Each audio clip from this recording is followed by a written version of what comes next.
guys, welcome back to my channel. Today I wanted to talk about my mobility aids that I'm using and what I use them for and kind of like why I decided to get them. So I would like to start off with this cane. It is the cane that I use most often. I use it around the house, and when I know I'm gonna need it, I take it when I go out. It's adjustable, as most of them are. It's got a soft handle and wrist strap, and it's really good. It's really sturdy. I got this from Shoppers Drug Mart, I think. I'm pretty sure that's where I got it from. My only issue that I've had with it is that the wrist strap isn't adjustable. I have very small wrists, so whenever I do decide to use the wrist strap, I just kind of do this, which kind of looks a little weird, but that's how it works. And I've talked about this before in a different video, but I decided to start using a cane because with endometriosis, I looked into it a lot, and canes can really help to take the pressure off of your pelvis when you're walking, so that with all of your muscles in your pelvis constantly spasming, it gives them a bit of a break to relax, and so it's not putting pressure on something that's spasming. My gynecologist actually described the muscle spasms that I'm experiencing really well. He said it's kind of like a Charlie horse, only in your pelvis, and that is very painful. So if you think about trying to walk when you have a Charlie horse going on in your leg, that's gonna hurt, that's gonna suck, you're gonna want some help. And so that's why canes have been wonderful. And the next one is another cane. It's a fold-up one. This is actually the first one I got. So this is what it looks like folded up, and again, the wrist strap isn't really adjustable, which is, you know, it's fine. It's a little annoying, but you know, I just do the same thing. It's easier with the strap though because it's thinner. And then I just have this little Velcro piece added around it.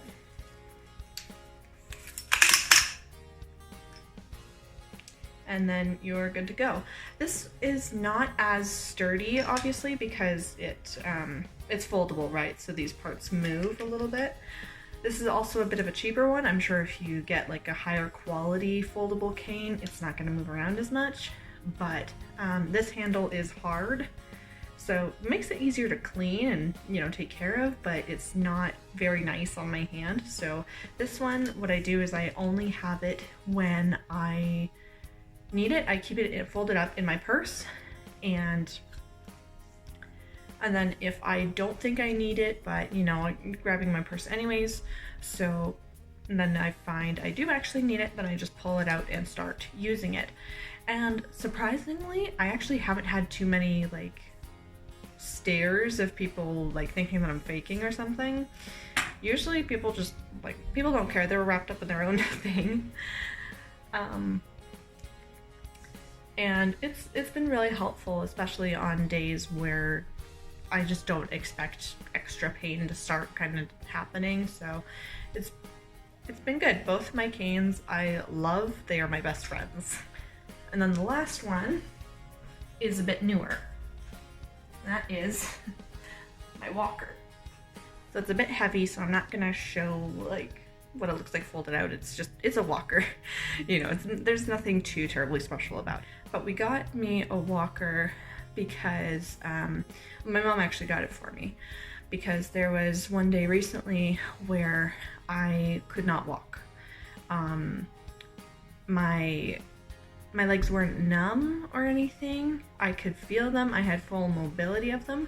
It's just whenever I tried to get up and walk, it was a problem, and I just fell.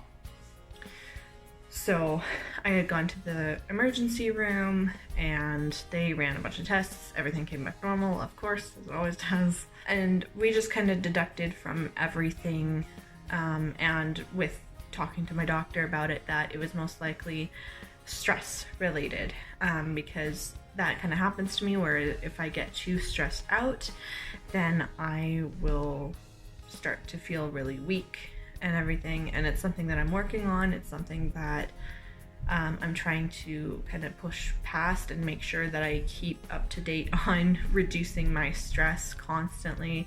It can be a struggle a lot of the time because, you know, I often don't want to, like, I don't like feeling that I have to constantly take care of myself and prioritize that when, you know, otherwise I'm not able to walk. But regardless of the reason, I found that I needed it, and it proved really helpful on that day and the days shortly after. And then if I have a day like that again where I am too weak, or because there is also an undiagnosed issue that I'm still waiting to talk to an internist about,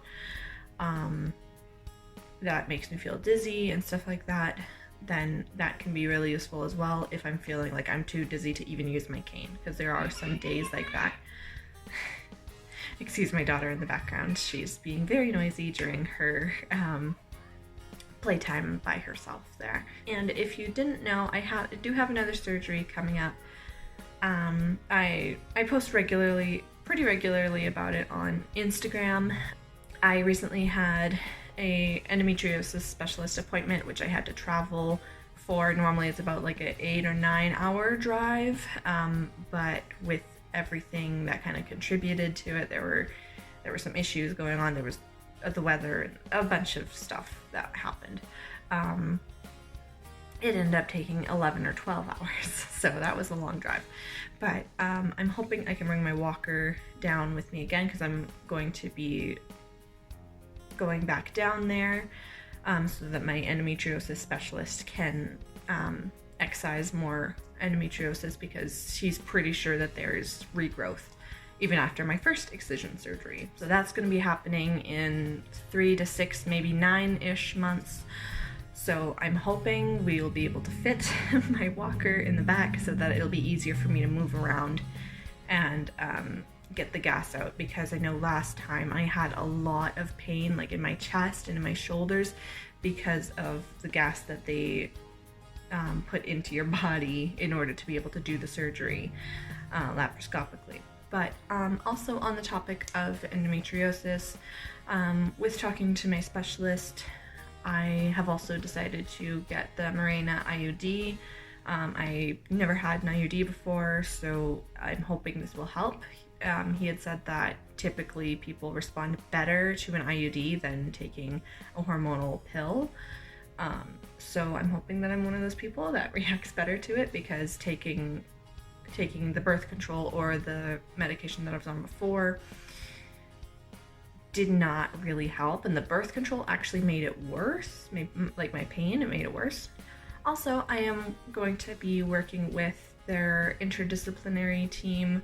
There's going to be a counselor and a physiotherapist, and I am so grateful that I have these resources in order to get this treatment done properly, because if you know anything about endometriosis, you know it is a systemic disease. It's not just an issue with your uterus, it's so much more than that. So I got a bunch of different resources to read about on like how it affects the nervous system and stuff like that. So it's been really helpful so far, and I'm looking forward to my next surgery, although I'm not looking forward to the recovery period, but just to having that time of relief, and hopefully it'll last longer than the first time around. So anyways, that is my video. I hope you enjoyed, and I will see you in my next one.